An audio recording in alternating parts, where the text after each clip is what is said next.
Last వ్లాగ్లో చెప్పా కదా నెక్స్ట్ ఇంకొక ప్లేస్కి తీసుకెళ్తున్నారు అనేసి. ఎక్కడికంటే తోటకైతే తీసుకొచ్చారు. మాడి తోటకైతే వచ్చాం గైస్. ఎంత ప్రశాంతంగా ఉందంటే అసలు నిజంగా చిన్న గుడి చేసుకొని చల్లని వాతావరణంలో అలా ఉండిపోవచ్చు అనిపిస్తుంది. కానీ ఎండ కూడా అలానే ఉందండి, చాలా వేడి కూడా కొడుతుంది. మీరు ఎవరైనా నా ఒరిజినల్ వాయిస్ వినాలనుకుంటున్నారా? వినండి. ఈ పచ్చిదే పండుగ ఇవి. అసలు నాకే నవ్వొస్తుంది వింటుంటే. నార్మల్గా మాట్లాడడానికి వాయిస్ ఓవర్ ఇవ్వడానికి ఎంత డిఫరెన్స్ ఉందంటే అసలు నిజంగా. సో అందరం కలిస్తే ఎలా మాట్లాడతామో సో నేను అలానే ఆ కన్వర్జేషన్ జరిగింది. సో వన్ క్లిప్ మీతో అలా షేర్ చేసుకున్నాను.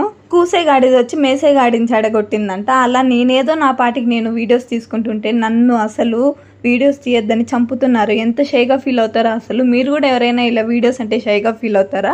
నాతో కమెంట్ సెక్షన్లో కమెంట్ చేయడం మర్చిపోకండి. ఫైనల్లీ తోటంతా ఒక రౌండ్ వేసేసి మామిడికాయలు పనసకాయలు అయితే కోసుకొని అయితే వెళ్ళిపోయాం.